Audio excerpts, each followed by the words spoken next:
Today on America's Test Kitchen, Bridget makes lemon pudding cakes. Adam reviews standing mixers in the equipment corner. And Julia prepares fresh strawberry mousse. Right here on America's Test Kitchen.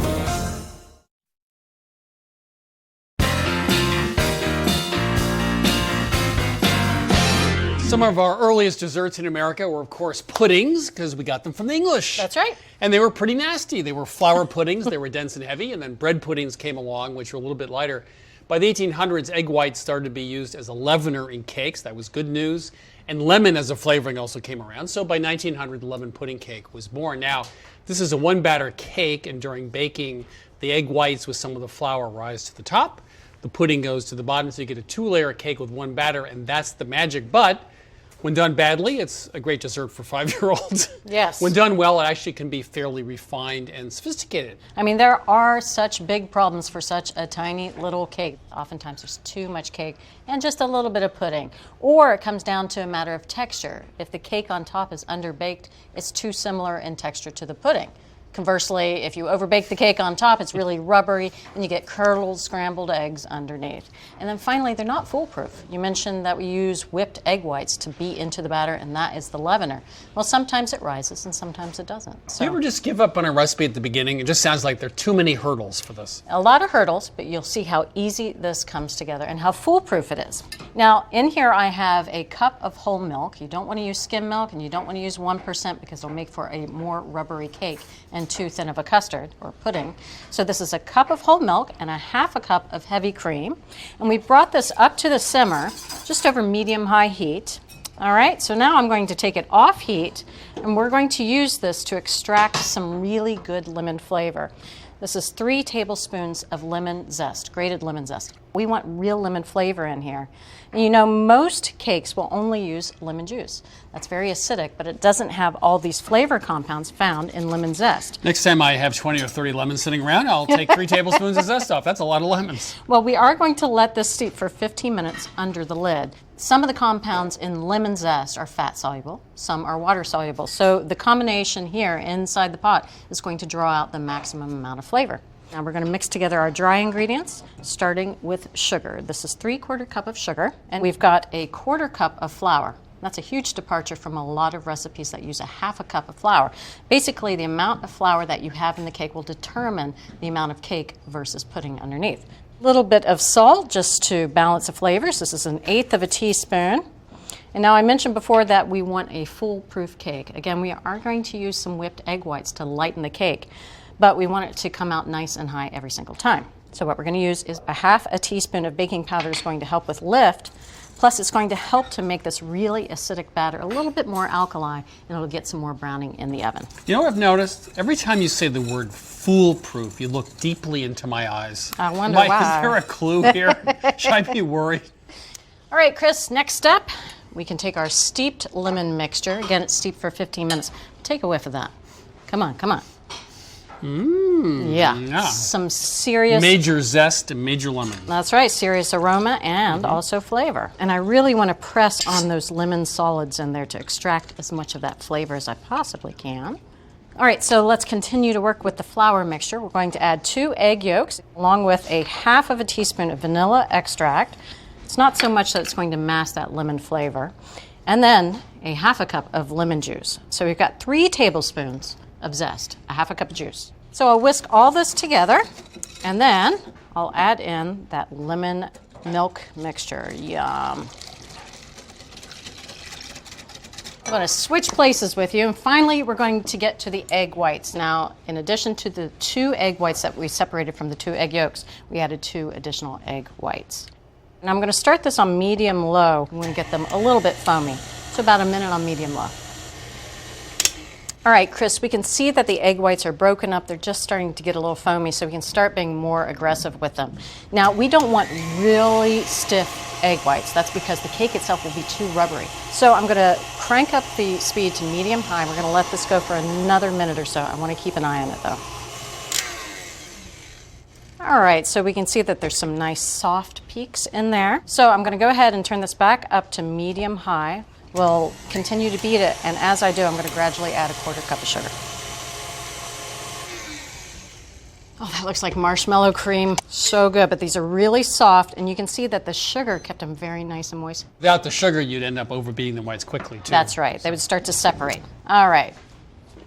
Now, we don't want to add all of the egg whites to our cake batter because it would just deflate too much of them. So I'm going to start with about a quarter of the egg whites, and then use a whisk to just quickly incorporate this into the batter. We're basically trying to bring these two textures into a more similar So you can plane. whisk this hard. You don't have to be too gentle here. Yeah. So now that the batter is lightened, I can go ahead and add the rest of the egg whites. And then now I'll be a bit more gentle. I want to fold this in until any streaks of white are gone. And I also don't want to burst too much of the air that we incorporated into the egg white. And if you'd beaten the whites farther till they were stiff, it would be very hard to fold them in now, right? Really difficult to fold it in now, and they would start to deflate too quickly too. All right, so that looks good. And let's move on down here. So I'm going to start off with a towel in the bottom. This is basically just an anchor.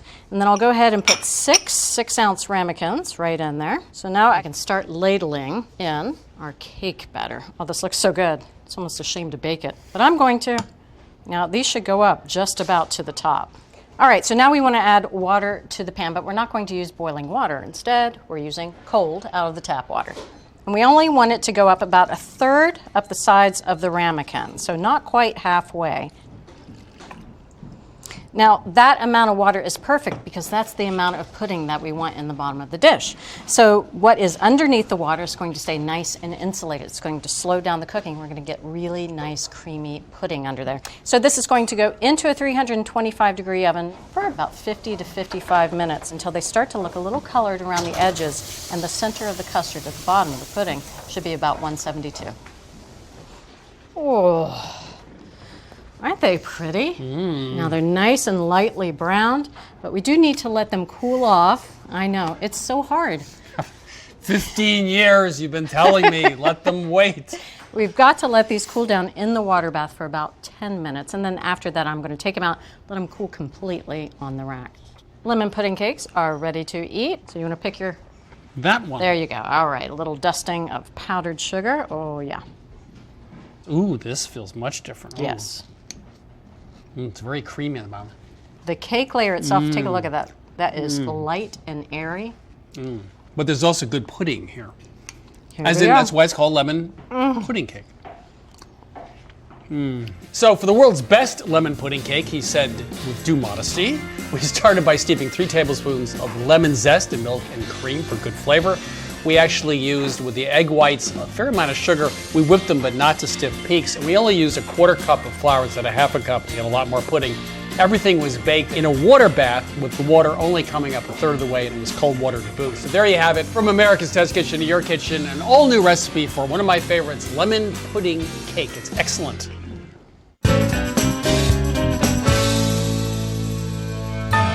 There are inexpensive kitchen tools where if you buy the wrong brand or model, it's not the end of the world. You can go out and buy a different one a year later. Unfortunately, when it comes to a standing mixer, this is the biggest investment you're going to make other than a major appliance. So you better get it right the first time, and that's why I'm here with Adam, who's done all the testing. Now, I want to ask you, first of all, this is cool looking. It's, you know, it's a guy machine. It's big. I knew you would it's like heavy, that one. It's retro. I've never seen it before. This is not a couple $100. That was our most expensive one in a lineup of 9 at $850. And you know what? We didn't love it for a couple of reasons. We weren't crazy about the shape of the bowl. We weren't crazy about the splash guard design. And some of the ones that were a lot cheaper and less powerful outmixed it. Okay. So the other 8, the price range was $230 up to that $850 machine. We did 3 sets of tests. We did whipping of egg whites and cream in both small amounts, 2 egg whites or a cup of cream, and larger amounts, 4 egg whites, and we poured some hot sugar syrup into those to make a meringue. We did creaming of butter and sugar together to make a batter, and we also needed really wet, sticky pizza dough and very dry, heavy bagel dough. For the whipping of small amounts, like those 2 egg whites, we really preferred bowls like on these 2 machines that are somewhat wider and shallower, as opposed to a taller, narrower bowl like these 2, because the wider, shallower bowl let the whisk attachment reach further down into the bowl and engage all of those egg whites so they whipped more evenly.